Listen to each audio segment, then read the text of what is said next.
তোমরা কি দেখো নাই রাসূলুল্লাহ জীবনের সব চাইতে বেশি আমাকে ভালোবাসছেন। এজন্য রাসূল বলতেন, আমার হুসাইনকে কেউ যদি ভালোবাসে সে যেন আমারে ভালোবাসে, আমার হুসাইনকে কেউ যদি কষ্ট দেয় সে যেন আমারে কষ্ট দেয়। তোমরা কি আমি সেই হুসাইনের রক্তে কারবালা আজকে রঞ্জিত করতে এসেছ? তোমরা কি মুসলমান নয়? তারা সবাই তো ছিল মুসলমান, নামধারী মুসলমান। নিজেদের ক্ষমতা, নিজেদের পজিশন ঠিক রাখার জন্য হোসেন রাদিয়াল্লাহু আনহুর উপরে তারা আঘাত করলো। হোসেন রাদিয়াল্লাহু আনহু তার সন্তানকে নিয়ে ফোরাত করে যখন পানি পান করাতে গেলেন, এক অঞ্জলি সমপরিমাণ পানি তুললেন, নিজের মুখে দিবেন, সন্তানের মুখে আগে দিবেন। অঞ্জলি সমপরিমাণ পানিটা নিয়ে সন্তানের মুখে যখন দিবেন, এমন সময় দূর থেকে একজন তীর নিক্ষেপ করলো। তীরটা ইমাম হুসাইনের হাত বরাবর ভেদ করে তার বুকের মধ্যে বিদ্ধ হয়ে গেল। হাতের পানিটা পড়ে গেল, সন্তান তীরের আঘাতে তীরবিদ্ধ হলেন। হুসাইন রাদিয়াল্লাহু আনহুর মাথার উপরে আঘাত করা হলো। হুসাইন রাদিয়াল্লাহু আনহুর সাথে খাদেম খুদ্দাম মহিলা সহ যারা ছিল সবাই নিজেদের দিক থেকে মোকাবেলা করতে গেল, কতটুকু টিকে থাকতে পারবে। কিছু সময় পরে সবাই শহীদ হয়ে গেল। হুসাইন রাদিয়াল্লাহু আনহু রক্তাক্ত অবস্থায় একা পড়ে আছেন, চূড়ান্ত আহত ভাবে, এখনো জীবনটা চলে যায় নাই। এমন সময় 10 জন ইয়াজিদের সৈন্য হুসাইন রাদিয়াল্লাহু আনহুর চারপাশ থেকে ঘিরে ফেলেছে। হুসাইন রাদিয়াল্লাহু আনহু এই অবস্থা দেখে বললেন, তোমরা আজকে কার রক্ত ঝরাচ্ছ? কার রক্তে তোমরা কারবালার ময়দান লাল করছো? তোমরা কি দেখো নাই রাসূলুল্লাহ জীবনের সব চাইতে বেশি আমাকে ভালোবাসছেন? আল্লাহর হাবিব সাল্লাল্লাহু আলাইহি ওয়াসাল্লাম মেরাজ থেকে এসে সাহাবীদেরকে বললেন, ও সাহাবীরা, তোমাদের জাতির পিতা ইব্রাহিম আলাইহিস সালাম দেখতে তোমাদের এই সাথীর মতো। সাহাবায়ে কেরাম বুঝলেন না। আল্লাহর হাবিব বললেন, ও সাহাবীরা শুনে নাও, মেরাজের রাতে আমি প্রথম ইব্রাহিমকে দেখি।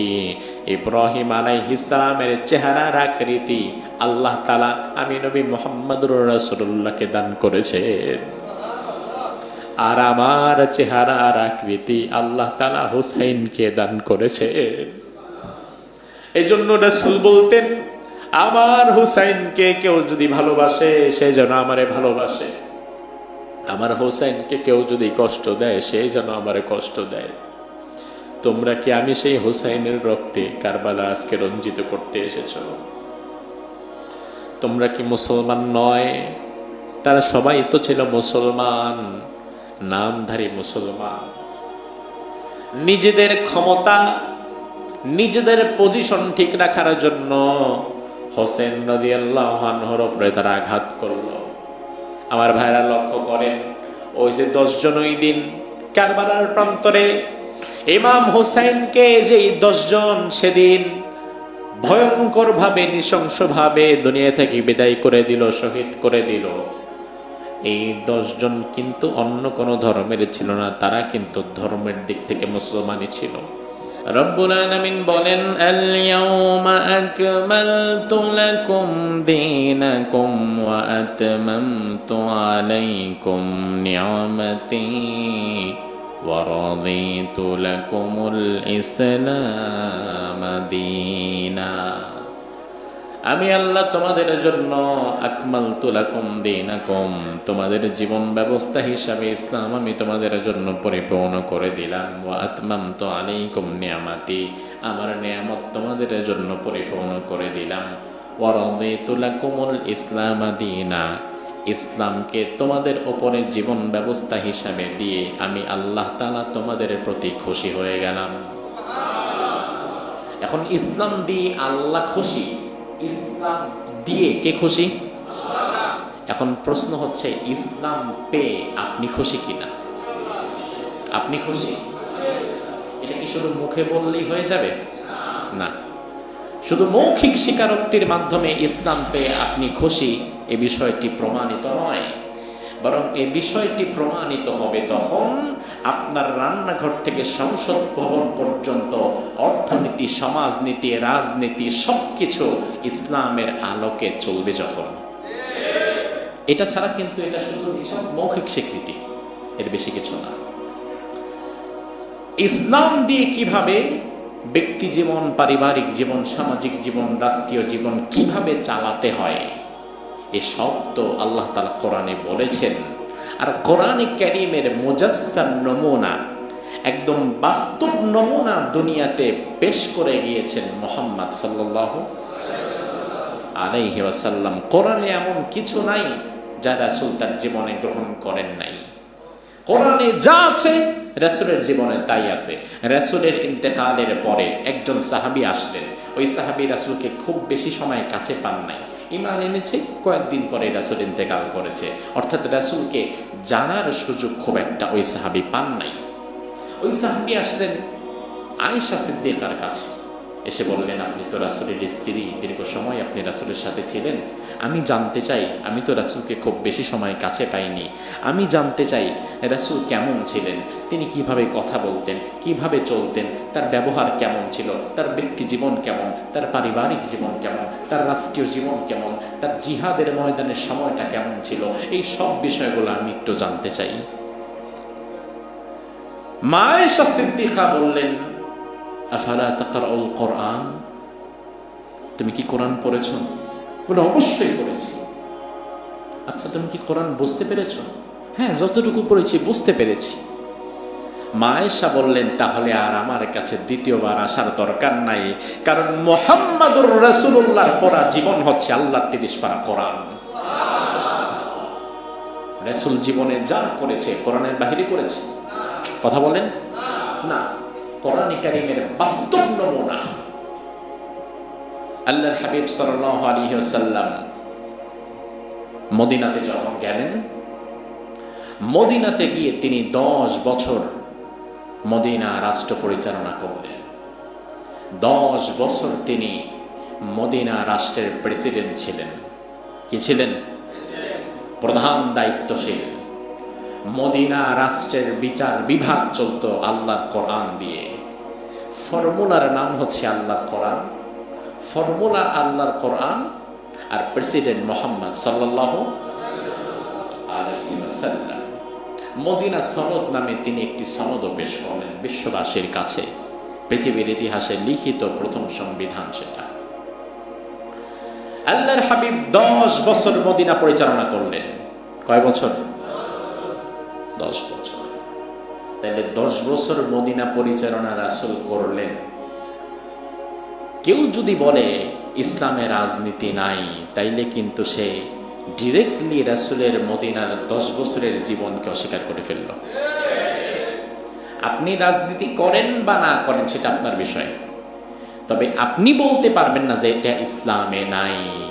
কারণ ইসলামে যদি নাই বলেন, প্রথম আপত্তি আসে কোরআনের উপরে। কারণ আল্লাহ বলেছেন, আমি ইসলামকে পরিপূর্ণ করে দিয়েছি। এখন রাজনীতি আমাদের জীবনের গুরুত্বপূর্ণ একটা অংশ, সেটাই যদি আল্লাহ তাআলা ইসলামে না দেয়, তাহলে তো ইসলাম আদৌ পরিপূর্ণ না। এখন আপনি যদি বলেন রাজনীতি ইসলামে নাই, প্রথম আপত্তি আসবে কোরআনের উপরে।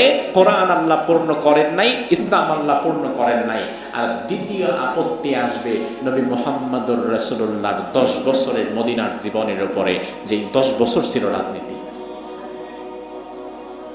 এজন্য ভালো করে বোঝেন, আপনি রাজনীতি করেন বা না করেন সেটা আপনার ভিন্ন বিষয়। আপনি যদি রাজনীতি না করেন, আপনি কাফের হবেন না, তবে অস্বীকার করলে কিন্তু কুফরি হয়ে যাবে। রাসূল সাল্লাল্লাহু আলাইহি ওয়াসাল্লাম 10 বছর সুন্দরভাবে মদিনা পরিচালনা করলেন। রাসূলের ইন্তেকালের পরে শুরু হলো আল খিলাফা আলা মিনহাজিন নুবুওয়াহ। নববী আদর্শের আলোকে খিলাফা ভিত্তিক রাষ্ট্র ব্যবস্থা।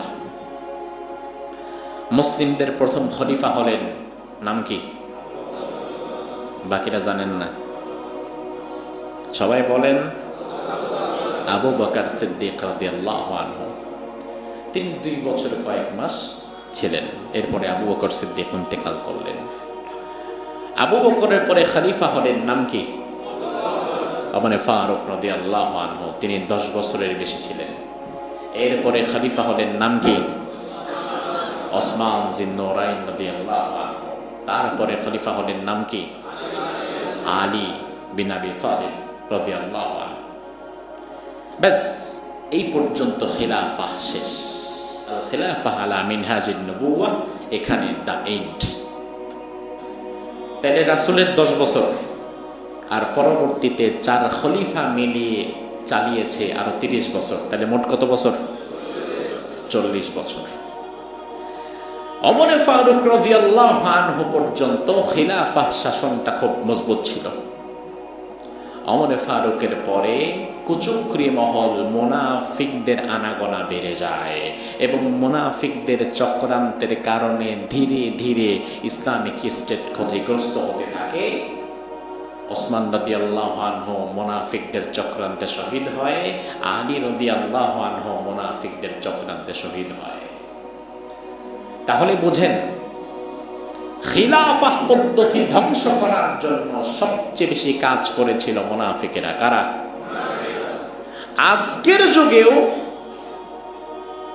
রাসূলের সাল্লাল্লাহু আলাইহি ওয়াসাল্লামের মতো সমাজ যেন না দাঁড়িয়ে যায়, আজকের যুগেও কোরআন সুন্নাহ ভিত্তিক রাষ্ট্র যেন আবার কোনোদিন না শুরু হয়ে যায়, এই জন্য সবচেয়ে বেশি কাজ করে মুনাফিকেরা। হিন্দুরা? বাংলাদেশে হিন্দুদের পার্সেন্টেজ কত? খুব কম, 5%। মুসলমান তো 92, বাকি 3% চাকমা, বার্মা, অমুক তমুক সব মিলায়, খ্রিস্টান খ্রিস্টান মিলিয়ে। অথচ 92% মুসলমানের দেশে 55 বছরেও সংসদে কোরআন কেন গেল না?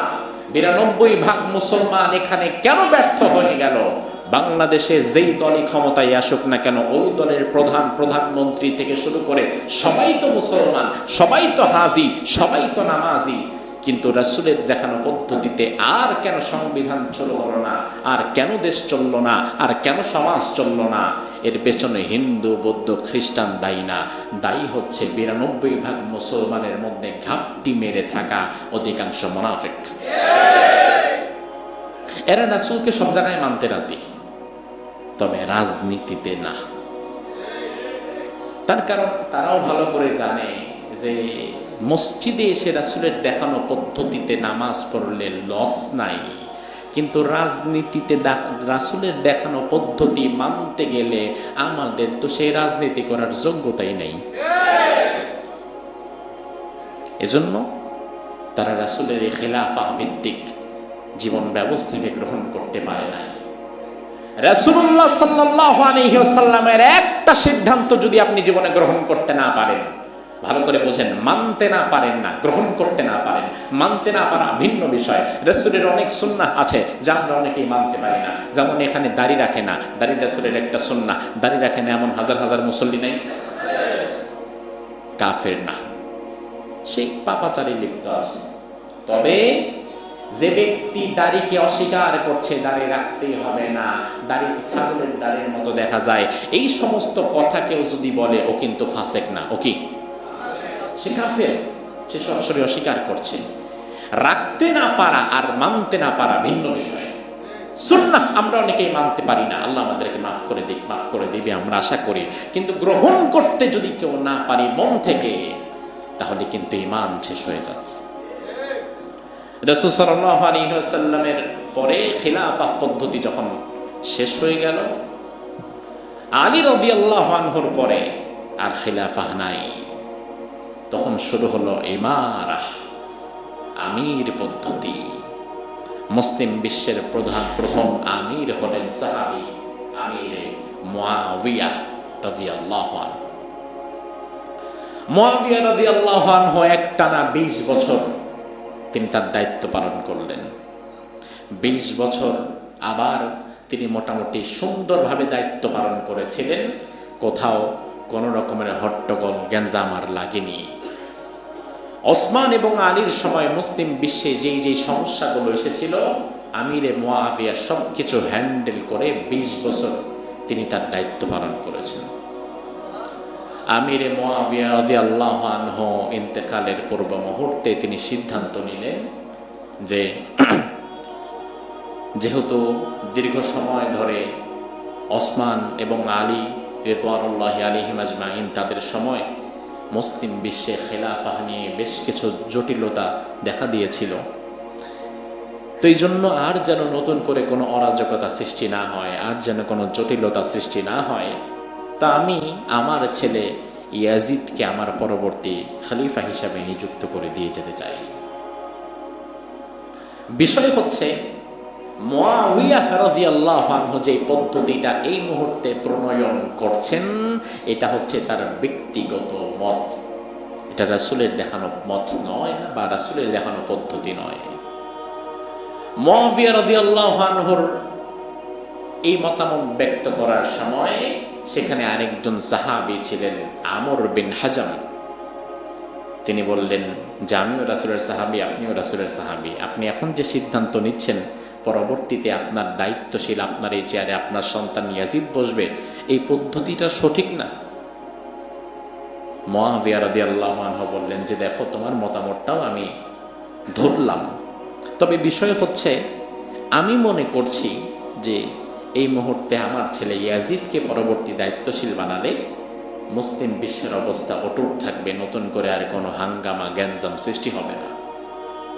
ভালো করে বুঝবেন, মুআবিয়া রাদিয়াল্লাহু আনহুর ব্যক্তিগত সিদ্ধান্ত সেদিন ভুল ছিল, কিন্তু এজন্য মুআবিয়া ভুল করেছেন, এজন্য তাকে লানত দেওয়া বা তার দিকে আঙ্গুল তোলার কোনো রকমের কোনো অধিকার আমাদের কারো নাই। কারণ তিনি রাসূলের একজন সাহাবী। আব্দুল কাদের জিলানী রাহিমাহুল্লাহকে জিজ্ঞেস করেছে, আপনার মর্যাদা বেশি না মুআবিয়ার মর্যাদা বেশি?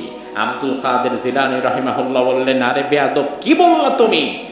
রাসূলের একজন আদনা সাহাবী, সবচেয়ে নিম্নমানের সাহাবী, যে সে যে জিহাদের ময়দানে যেত ঘোড়া নিয়ে, ওই ঘোড়ার পায়েতে যে ধুলা লেগে থাকতো, আমি আব্দুল কাদের জিলানী তো ওই ঘোড়ার পায়ের ধুলার সমানও না।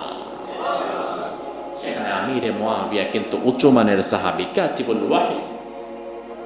তিনি তার সিদ্ধান্তে ভুল করেছেন, এটা তার বিষয়, কিন্তু এরপরেও আপনার চেয়ে 1000 বছর আগে তিনি জান্নাতে যাবেন, কারণ তিনি রাসূলের সাহাবী। তিনি কিন্তু মুসলিম বিশ্বের ক্ষতির কথা চিন্তা করে এটা করেন নাই। তিনি মনে করেছেন যে আমার ছেলে ইয়াজিদ আসলে উপকার হবে।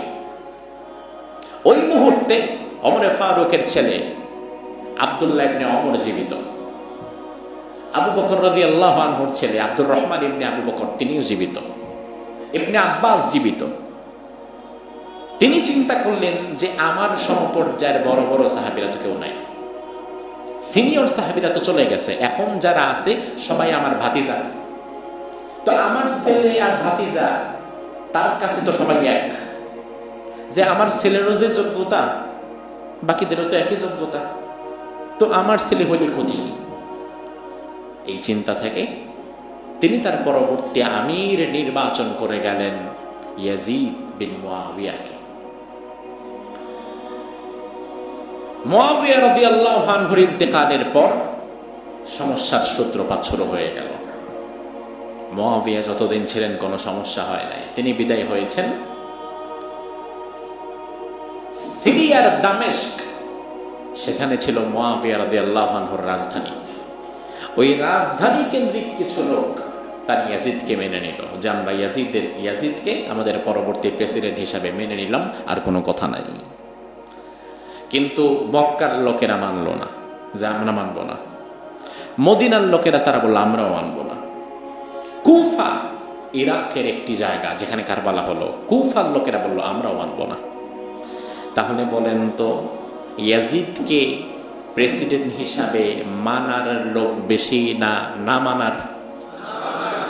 মানার না না মানার? এই মসজিদে মুসল্লিদের মধ্যে 10-15 জন আমাকে চায় যে হুজুর আপনি থাকেন, আর বাকি কয়েকশো মুসল্লি, হাজার মুসল্লি আমাকে চায় না। ওই মুহূর্তে কি আমার থাকা ঠিক হবে? হ্যাঁ, সবাই চায়, 5-10 জন 15 জন চায় না। ওটা ডাজেন্ট ম্যাটার, কারণ সব মানুষ দুনিয়াতে কখনো কাউকে ভালো লাগবে যখন দেখা গেল মক্কা মদিনা কুফার লোকেরা ইয়াজিদকে মানবে না, তারা বলে দিয়েছে। মক্কা মদিনার লোক বলল যে ইয়াজিদ কেন হবে, তার কারণ ইয়াজিদ তো সাহাবীও না। ইয়াজিদ সাহাবীর ছেলে, আর ওমর ফারুকের ছেলে আব্দুল্লাহ ইবনে ওমর তো নিজে সাহাবীও। আবু বকরের ছেলে আব্দুর রহমান বিন আবু বকর তো সাহাবীও। এর উপরে আবার মক্কা মদিনার লোকদের কাছে খবর এসেছে ইয়াজিদ ব্যক্তিগতভাবে চারিত্রিকভাবে ত্রুটিযুক্ত। ইশরাবুল খামর, মদ পান করে, বিভিন্ন ফাসিকি এবং পাপাচারে লিপ্ত। মক্কা মদিনার লোকেরা ইয়াজিদকে গ্রহণ করলো না, কুফার লোকেরা গ্রহণ করলো না।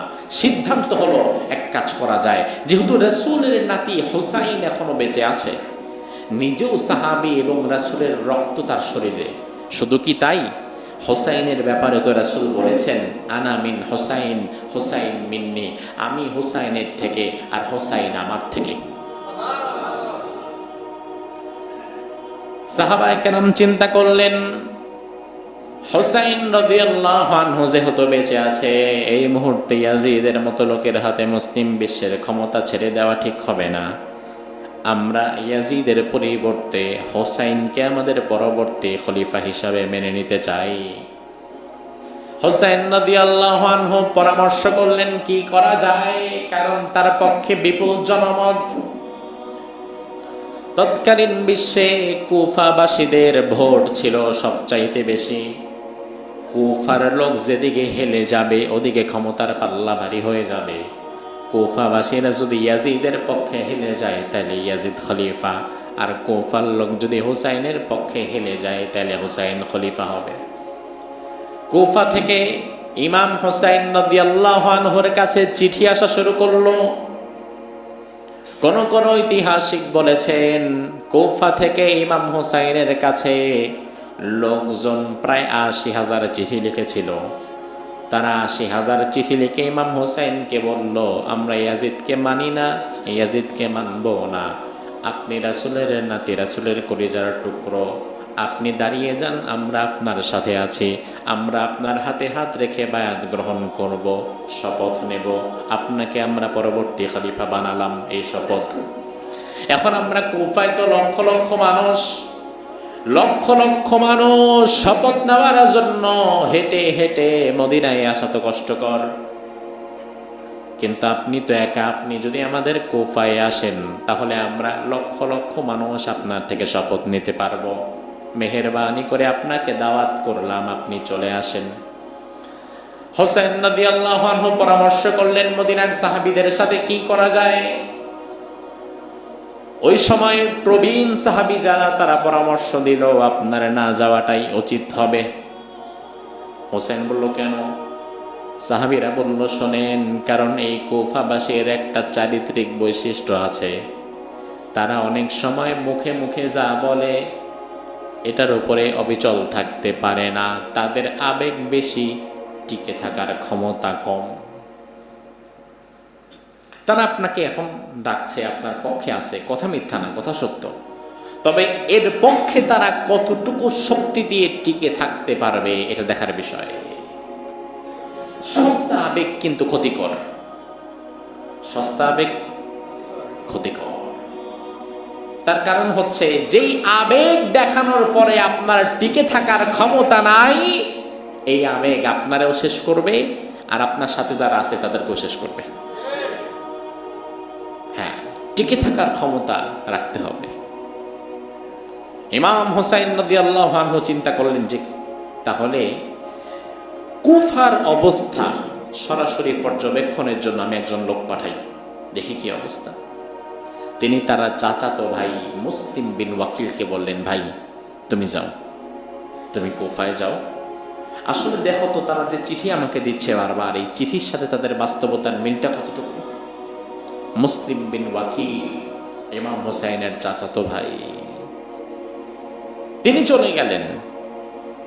তিনি ইমাম হুসাইনের পক্ষ থেকে মদিনা থেকে ইরাকের কুফায় চলে গেলেন। সেখানে যাওয়ার পরে তিনি দেখলেন যে মানুষ তাকে পেয়ে আনন্দে আত্মহারা। সবাই বলছে আপনি ইমাম হুসাইনের চাচাতো ভাই। তাড়াতাড়ি বলুন হুসাইন কবে আসবে, আমাদের তো আর তর সইছে না। অলরেডি ওই মুহূর্তে ইমাম হুসাইন আসার আগেই তার পাঠানো দূত মুসলিম বিন ওয়াকিলের হাতে হাত রেখে ইমাম হুসাইনকে সামনে রেখে মুসলিম বিন ওয়াকিলের হাতে হাত রেখে 18,000 কুফাবাসী অলরেডি হুসাইনের পক্ষে বায়াত গ্রহণ করে ফেললেন। যে আমরা 18,000, উনি আসতে আসতে আমরা 18,000 আগেই ওনার পক্ষে চলে গেলাম, আর বাকি যারা আছে উনি আসতে দেরি, সবাই আমরা তার পক্ষে দাঁড়িয়ে যাব। মুসলিম বিন ওয়াকিল চিঠি লিখলেন যে ভাই দ্রুত চলে আসেন, কারণ কুফার অবস্থা খুব ভালো আলহামদুলিল্লাহ, এখানে লক্ষ লক্ষ মানুষ আপনার নাম নিচ্ছে।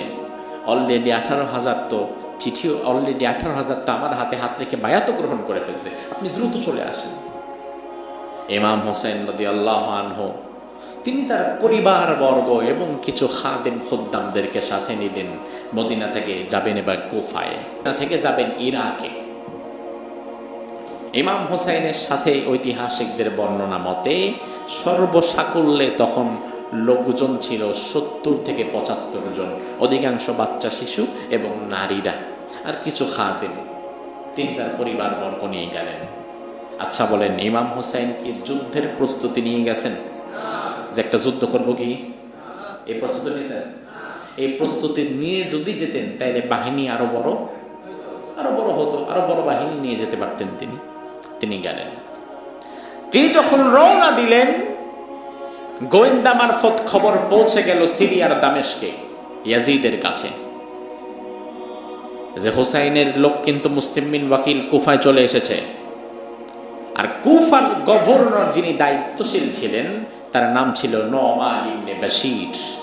কি নাম? নোমান বিন বাশির। নোমান ইবনে বাশির হচ্ছে আবার রাসূলের সাহাবী। এখন রাসূলের সাহাবী যেহেতু এই শহরের প্রধান দায়িত্বশীল ডিসি,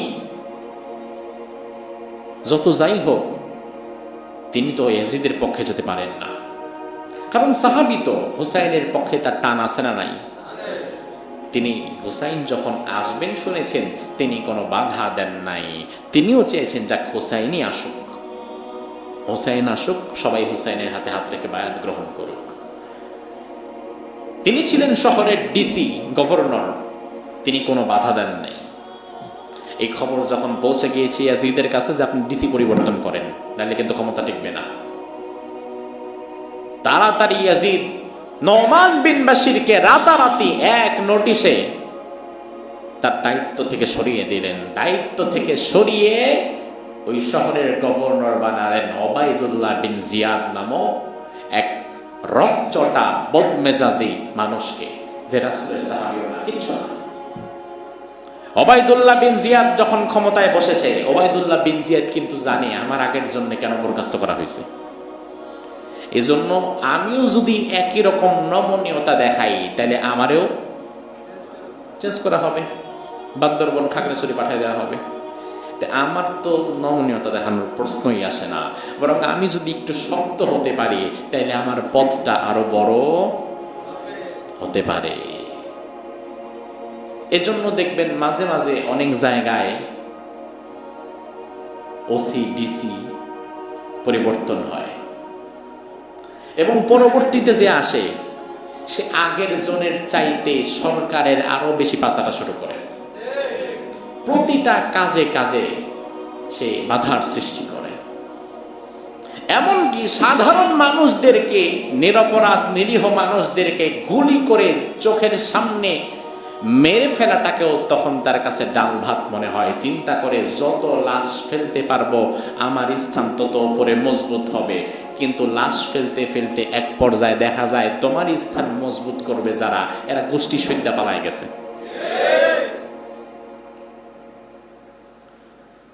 তো ইমাম হুসাইন যখন পথিমধ্যে অর্ধেকটা রাস্তা চলে এসেছে, এমন সময় কুফার গভর্নর পরিবর্তন হয়ে গেছে। ওবাইদুল্লাহ বিন জিয়াদ চেয়ারে বসেছে, বসা মাত্রই পুরা কুফায় রেড অ্যালার্ট জারি করে দিয়েছে।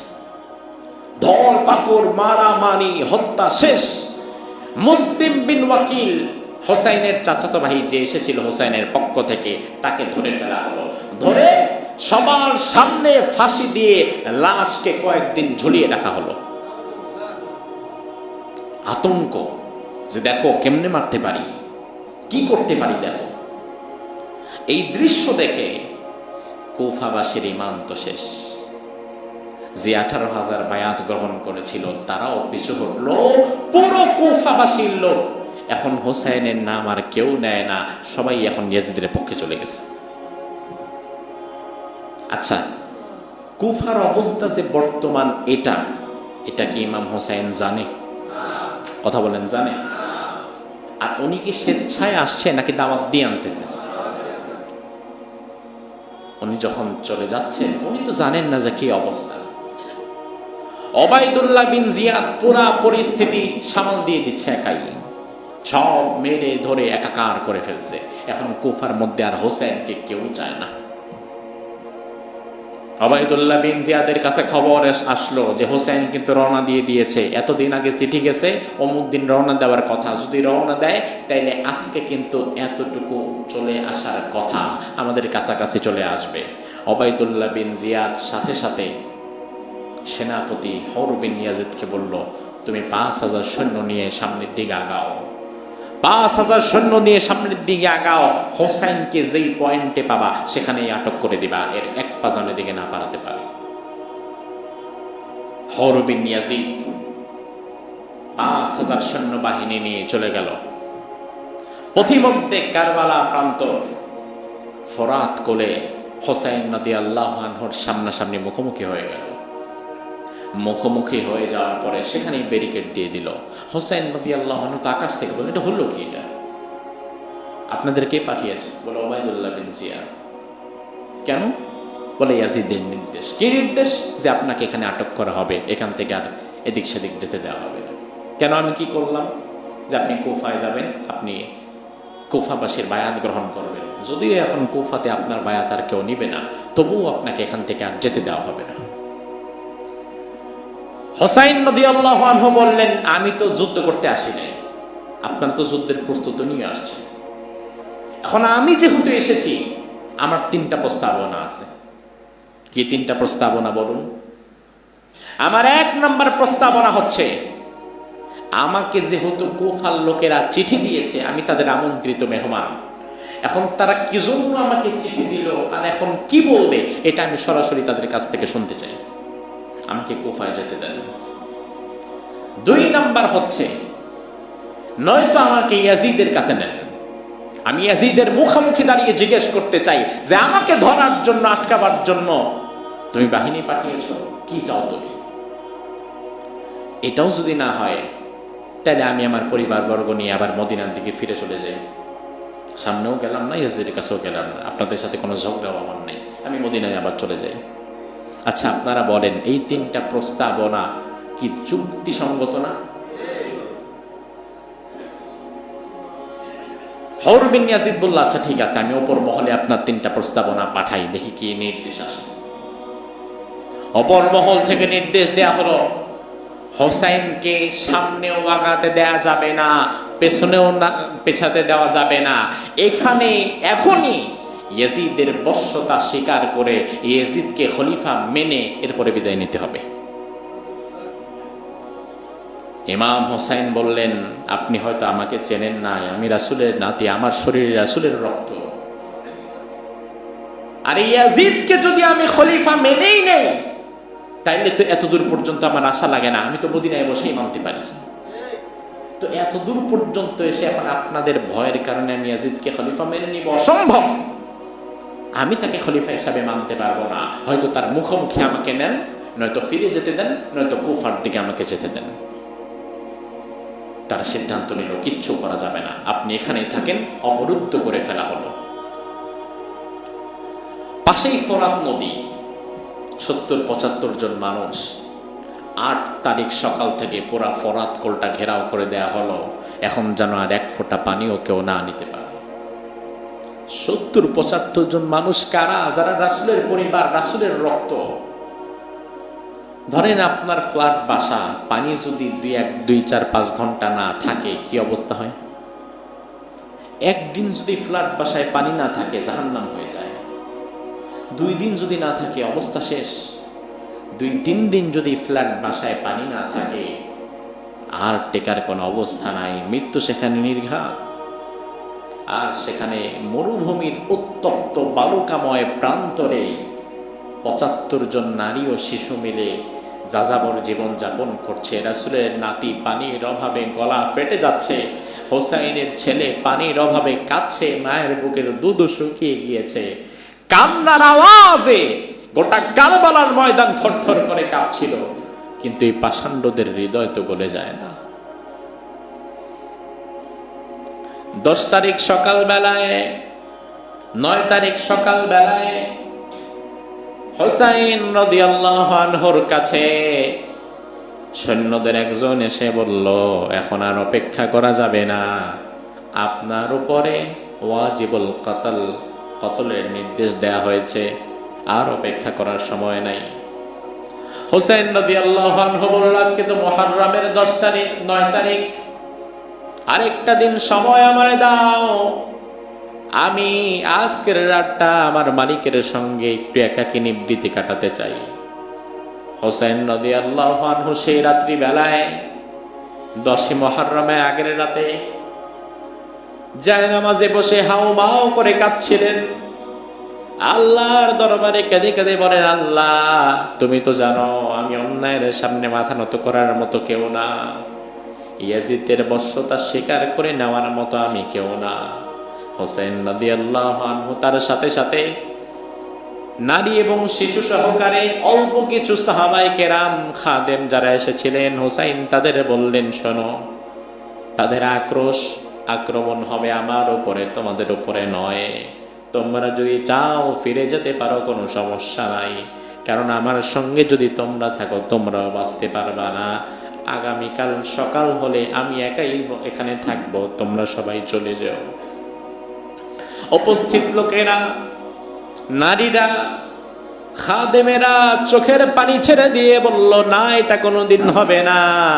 তার কারণ হচ্ছে আপনি রাসূলুল্লাহর নাতি, রাসূলের কলিজার টুকরো আপনি। আমরা দেখেছি রাসূল আপনার শরীরে এমন কোনো জায়গা নাই যেখানে চুমু খান নাই। আজকে আপনাকে কারবালার ময়দানে একা ফিরে যদি আমরা মদিনায় ফিরে যাই, কিয়ামতের ময়দানে রাসূল যদি প্রশ্ন করে, আমার নাতি হুসাইনকে একা ফেলে কিভাবে আসলি তোরা, কি জবাব দিব? আমরা কেউ ফিরে যাব না, প্রয়োজনে আপনার সাথে শহীদ হব, আপনার সাথেই আমরা থাকব। হোসাইন রাদিয়াল্লাহু আনহু সকলকে নিয়ে নামাজ আদায় করলেন আল্লাহর দরবারে। পরদিন সকালবেলা 10 মুহররম আশুরার দিন, পরদিন সকালবেলা ইমাম হোসেন রাদিয়াল্লাহু আনহু লক্ষ্য করলেন কাফেরদের ওই মুনাফিক মুসলমানদের তাবুগুলো কেমন যেন ঘুমিয়ে আছে, এখনো কারো ঘুম ভাঙে নাই। এদিক দিয়ে হোসেনের ছোট্ট ছেলে পানির অভাবে প্রায় মৃত্যু সজ্জায় ঠোঁটটা আদো আদো নাড়াচাড়া করছে। হোসেন চিন্তা করলেন, কলিজার টুকরাকে নিয়ে একটু বের হয়ে একটু পানি পান করাতে পারি কিনা দেখি, এখন তো তার ফোরাতের কোলে কেউ নাই। হোসেন রাদিয়াল্লাহু আনহু তার সন্তানকে নিয়ে ফোরাত করে যখন পানি পান করাতে গেলেন, 1 অঞ্জলি সমপরিমাণ পানি তুললেন, নিজের মুখে দিবেন, সন্তানের মুখে আগে দিবেন। অঞ্জলি সমপরিমাণ পানিটা নিয়ে সন্তানের মুখে যখন দিবেন, এমন সময় দূর থেকে একজন তীর নিক্ষেপ করলো। তীরটা ইমাম হুসাইনের হাত বরাবর ভেদ করে তার বুকের মধ্যে বিদ্ধ হয়ে গেল। হাতের পানিটা পড়ে গেল, সন্তান তীরের আঘাতে তীরবিদ্ধ হলেন। হোসাইন রাদিয়াল্লাহু আনহুর মাথার উপরে আঘাত করা হলো। হোসাইন রাদিয়াল্লাহু আনহুর সাথে খাদেম খুদ্দাম মহিলা সহ যারা ছিল সবাই নিজেদের দিক থেকে মোকাবেলা করতে গেল, কতটুকু টিকে থাকতে পারবে। কিছু সময় পরে সবাই শহীদ হয়ে গেল। হোসেন রাদিয়াল্লাহু আনহু রক্তাক্ত অবস্থায় একা পড়ে আছেন চূড়ান্ত আহত ভাবে, এখনো জীবনটা চলে যায় নাই। এমন সময় 10 জন ইয়াজিদের সৈন্য হোসেন রাদিয়াল্লাহু আনহুর চারপাশ থেকে ঘিরে ফেলেছে। হোসেন রাদিয়াল্লাহু আনহু এই অবস্থা দেখে বললেন, তোমরা আজকে কার রক্ত ঝরাচ্ছ? কার রক্তে তোমরা কারবালার ময়দান লাল করছো? তোমরা কি দেখো নাই রাসূলুল্লাহ জীবনের সব চাইতে বেশি আমাকে ভালোবাসছেন? আল্লাহর হাবিব সাল্লাল্লাহু আলাইহি ওয়াসাল্লাম মেরাজ থেকে এসে সাহাবীদেরকে বললেন, ও সাহাবীরা, তোমাদের জাতির পিতা ইব্রাহিম আলাইহিস সালাম দেখতে তোমাদের এই সাথীর মতো। সাহাবায়ে কেরাম বুঝলেন না। আল্লাহর হাবিব বললেন, ও সাহাবীরা শুনে নাও, মেরাজের রাতে আমি প্রথম ইব্রাহিমকে দেখি।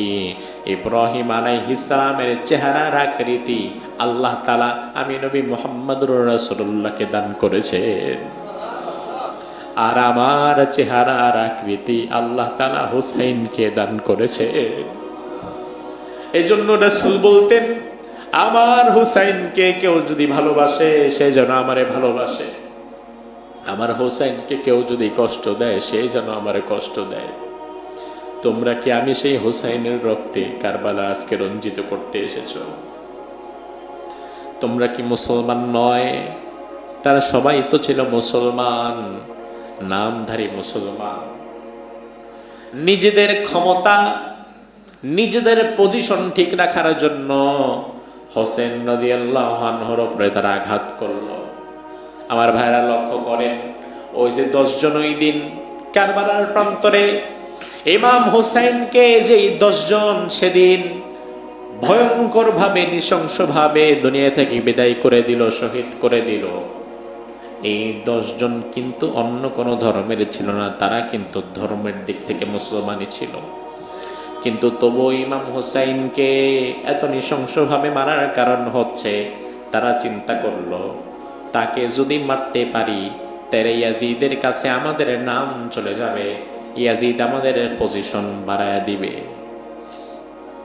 অর্থাৎ দুনিয়ার সামান্য পজিশনকে টিকিয়ে রাখতে গিয়ে রাসূলের নাতি ইমাম হুসাইনকে যারা ছাড় দেয় নাই, তারা বাকি মানুষদেরকে ছাড় দেবে কিভাবে? ইমাম হুসাইন রাদিয়াল্লাহু আনহুকে শহীদ করে ফেলে দেয়া হলো। আচ্ছা বলেন তো, যেই 10 জন ইমাম হুসাইনকে সেদিন নিজেরা প্রত্যক্ষ পরোক্ষভাবে মারল, আঘাত করলো, রক্তাক্ত করলো, কেটে ফেললো, এই 10 জন কি পরবর্তীতে কেউ প্রেসিডেন্ট হতে পেরেছিল? এরা কি নিজেরা কোনোদিন প্রেসিডেন্ট হওয়ার স্বপ্ন দেখছে? অসম্ভব। প্রেসিডেন্ট তো ইয়াজিদ, আমরা তো কর্মচারী, আমরা সাধারণ সৈন্য, বা আমরা একটা জেলার দায়িত্ব আছি, একটা ইউনিটের দায়িত্বে আছি। হ্যাঁ, ইয়াজিদ খুশি হলে হয়তো আমাদের দায়িত্ব আরো বড় হবে, সম্মান আরো বাড়বে, বড় বড় পোস্টে আমাদের পোস্টিং হয়ে যাবে। সির্ফ এতটুকুর বিষয়ে মাথায় নিয়ে তারা ইমাম হুসাইন রাদিয়াল্লাহু আনহুকে সেদিন দুনিয়া থেকে বিদায় করে দিল। ঐতিহাসিকবিদদের অনেকেই বলেছেন, ইয়াজিদ মন থেকে ইমাম হুসাইনের শাহাদাত এটা চান নাই। হ্যাঁ, হুসাইন যেন কুফায় আসতে না পারে, হুসাইন যেন তাদের সাথে সাক্ষাৎ করতে না পারে এটা চেয়েছে, হুসাইনকে আটকাতে বাধা দিতে এটাও চেয়েছে, তবে হুসাইনের শাহাদাত ইয়াজিদ মন থেকে চান নাই। এই জন্য যদি আমরা ধরে নেই যে ইয়াজিদ তার কৃতকর্মের জন্য তওবা করেছে, বা ইয়াজিদ সেটা মন থেকে চায় নাই, কারণ ইয়াজিদ তো কারবালার ময়দানে উপস্থিত ছিল না।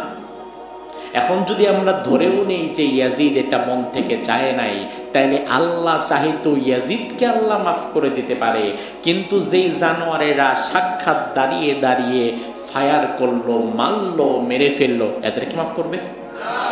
এদের মাফ পাবার কোনো একটা চান্স আছে?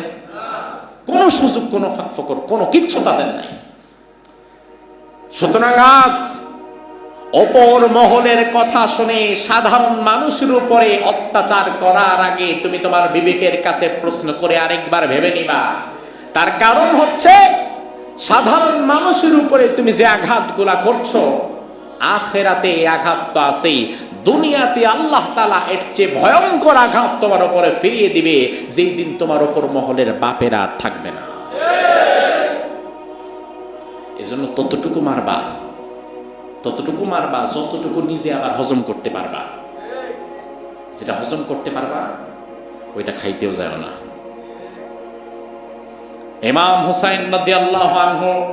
আচ্ছা, এবার আরেকটা বিষয় হচ্ছে ঐতিহাসিকদের ওই যে মত যে ইয়াজিদ এতে দুঃখ পেয়েছে, ইয়াজিদ মন থেকে ইমাম হুসাইনের শাহাদাত চান নাই। ইয়াজিদ পরবর্তীতে ইমাম হুসাইনের কাটা মাথা যে নিয়ে গিয়েছিল এটা দেখে সে কষ্ট পেয়ে বলেছিল যে আহারে হুসাইন, আমি যদি সেখানে থাকতাম আমি কোনোদিন এটা হতে দিতাম না। এটা ঐতিহাসিকদের একটা মত। এখন বিষয় হচ্ছে এই ঘটনা যেহেতু কোরআন না, এটা যেহেতু হাদিস না, এটা যেহেতু ইতিহাস, ইতিহাসকে ইতিহাসের জায়গায় রেখে সম্মান করতে হবে।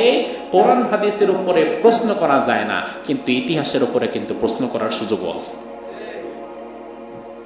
ঐতিহাসিকদের সেই মতটা আমরা একদিকে ধরলাম যে ইয়াজিদ এটা মন থেকে চায় নাই, ইয়াজিদ এটা দেখে কষ্ট পেয়েছে, কিন্তু পরবর্তীতে প্রশ্ন আরেকটা করা যায়, সেটা হচ্ছে ইয়াজিদ যদি এটা মন থেকে না চাইতো আর ইমাম হুসাইনের কাটা মাথা দেখে যদি কষ্টই পেত, তাহলে বিষয়টি এমন দাঁড়াতো এই কার্যকলাপগুলো যারা ঘটিয়েছে ইয়াজিদ তাদের প্রত্যেকে কিসাস হিসাবে ফাঁসি দিয়ে দিত, সবার মাথা কেটে ফেলতো, দুনিয়া থেকে বিদায় করে দিত। ইয়াজিদ তো এগুলো কিছুই করে নাই। এগুলো না করা কিন্তু প্রমাণ হয় সে মন থেকে এটা চেয়েছে। কারণ যেহেতু ইতিহাসকে ইতিহাসের জায়গায় দেখে প্রশ্ন করার সুযোগ আমাদের আছে না নাই? তাই ইয়াজিদ যদি এটা না চায় তাহলে ইয়াজিদ পরবর্তীতে তার শাস্তি নিশ্চিত করলো না কেন? আমাদের সমাজে ইদানিং অনেক মানুষ বের হয়েছে যারা মোটামুটি মাশাআল্লাহ ইয়াজিদ প্রেমী, অর্থাৎ ইয়াজিদকে নির্দোষ প্রমাণ করতে নানান দলিল তথ্যপত্র তার হাজির করে। এখন বিষয় হচ্ছে ইয়াজিদকে নির্দোষ প্রমাণ করতে গেলে কিন্তু তীরটা হোসেনের দিকে ফিরে যায়, কারণ সঠিক ব্যাঠিক তো দুইজন হবে। আপনি যদি ইয়াজিদকে সঠিক প্রমাণ করতে যান তাহলে হোসেনকে ব্যাঠিক প্রমাণ করতে হবে। তো এই জন্য ইতিহাসকে ইতিহাসের জায়গায় দেখে পর্যালোচনা করুন, শিক্ষা গ্রহণ করুন। ইমাম হুসাইন রাদিয়াল্লাহু আনহু তিনার শাহাদাতের পর ইয়াজিদ মোটামুটি 3 বছর ক্ষমতায় ছিল। ইয়াজিদ বেশি সময় পায় নাই। 37 বছর বয়সে ইয়াজিদ দুনিয়া থেকে শেষই হয়ে যায়, মরেই যায়। আর ইয়াজিদ টোটাল ক্ষমতাই ছিল মাত্র 3 বছর। কয় বছর? জোরে বলেন। 3 বছর। এই মুহূর্তে আমরা ইয়াজিদ সম্পর্কে ফুকাহায়ে কেরাম, মুফাসসিরিনে কেরাম, মুহাদ্দিসিনে কেরাম তাদের কি মতামত সেগুলো শুনব। আমরা কারো উপরে আমাদের কথার দ্বারা জুলুম করব না।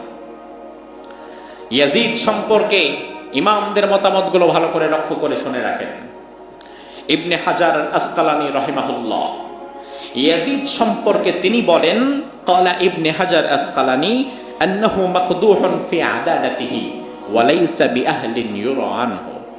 ইবনে হাজার আসকালানী বলেন ইয়াজিদ চারিত্রিকভাবে প্রশ্নবিদ্ধ, তার থেকে কোনো হাদিস বর্ণনা করা জায়েজ নাই। অর্থাৎ কোন হাদিসের সূত্রে ইয়াজিদের নাম যদি ঢুকে যায় তাহলে আমি ইবনে হাজার আসকালানী ওই হাদিস আর গ্রহণ করি না। এটা হচ্ছে ইবনে হাজার আসকালানী রাহিমাহুল্লাহ তার মতামত। ইয়াজিদ সম্পর্কে 2 নম্বরে আল্লামা ইবনুল জাওজি রাহিমাহুল্লাহ তিনি বলেন, মা রায়ুকুম ফি রাজুলিন হাকামা 3 সিনিন ফিল উলা কাতলা হুসাইন ওয়া ফিস সানিয়া আরাবাল মাদিনা ওয়া ফিস সালিসা যারাবা বাইতাল্লাহি বিল মিনজানিক। ইয়াজিদ সম্পর্কে আল্লামা ইবনুল জাওজিকে প্রশ্ন করা হয়েছে, ইয়াজিদ সম্পর্কে আপনার মতামত কি? আল্লামা ইবনুল জাওজি বলেন, আমার মতামত কি জানতে চাও? ওই ব্যক্তির সম্পর্কে তুমি আমার কি মতামত আশা করো যেই ব্যক্তি ক্ষমতায় ছিল মাত্র কয় বছর? কয় বছর? 3 বছর। এই 3 বছরে ফিল উলা কাতালা হুসাইন, প্রথম বছরে সে রাসূলের কলিজার টুকরা হুসাইনকে হত্যা করলো। ওয়া ফিস সানিয়া আরাবাল মাদিনা, দ্বিতীয় বছরে মদিনা আক্রমণ করে মদিনার হাজার হাজার নারীদেরকে ধর্ষণ করলো, ওয়াকিয়াতুল হাররা ঘটালো। ওয়া ফিস সালিসা, তৃতীয় বছর যারাবা বাইতাল্লাহি বিল মিনজানিক, মক্কা আক্রমণ করলো। কিছু মানুষ প্রাণে বাঁচতে মক্কার হারামের ঘরের ভেতরে ঢুকে যাচ্ছিল, আল্লাহ তো বলেছেন ওই এরিয়ার মধ্যে যারা ঢুকবে, ওয়ামান দাখালাহু কানা আমিনা, এই হারামের চত্বরে যারা ঢুকবে তারা নিরাপদ।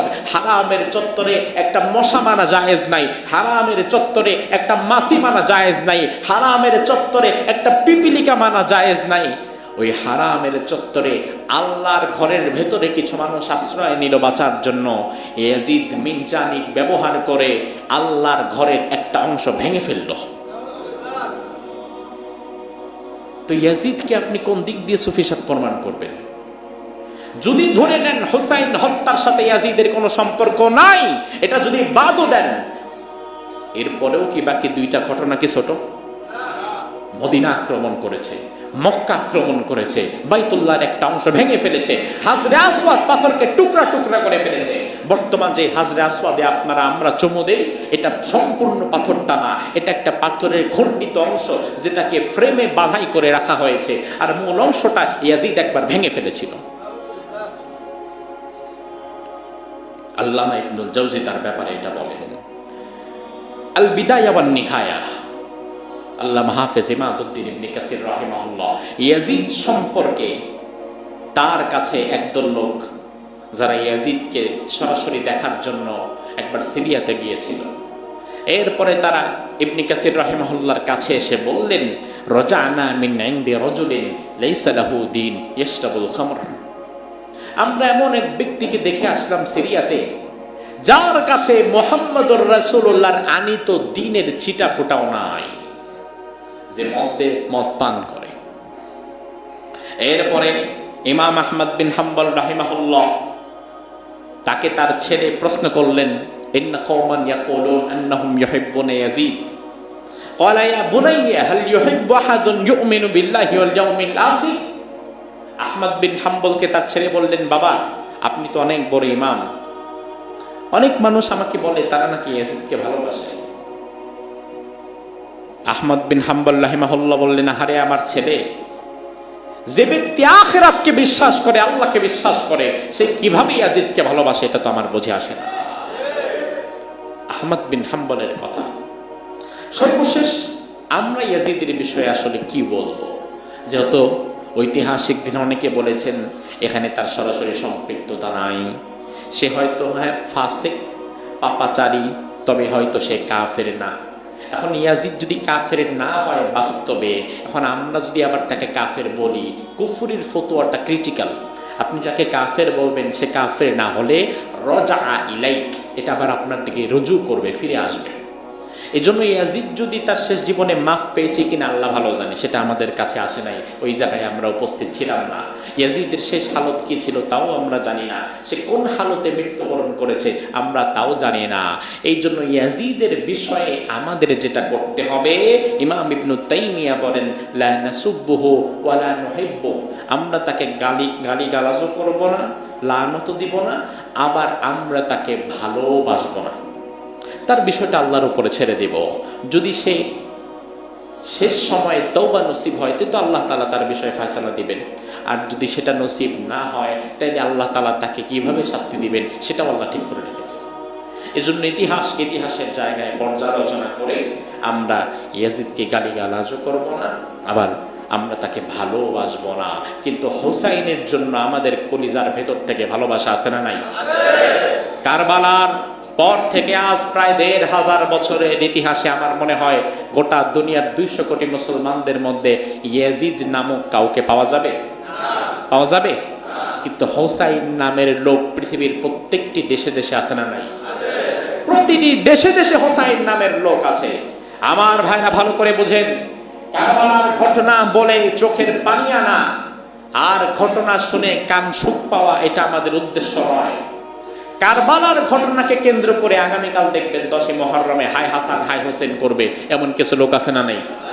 ঢাকা শহরের রাস্তায় বের হয়ে যাবে, বকশী বাজারে তো ঢোকাই যাবে না, হাই হাসান হাই হোসেন করে করে তারা ব্লেড দিয়ে, চাকু দিয়ে নিজের বুক কাটে, পিঠ কাটে, নিজের ছোট বাচ্চার বুক কাটে, পিঠ কাটে, বাচ্চারা কান্না করে, তারা কান্না করে ব্যথায়, যন্ত্রণায়। যদি বলেন আপনারা এগুলো কেন করেন, বলবে আমরা হোসেনকে ভালোবাসি, হোসেনের ভালোবাসায় আমরা এগুলো করি। ভালোবাসবেন ঠিক আছে, তবে ভালোবাসা দেখানোর পদ্ধতি আছে না নাই?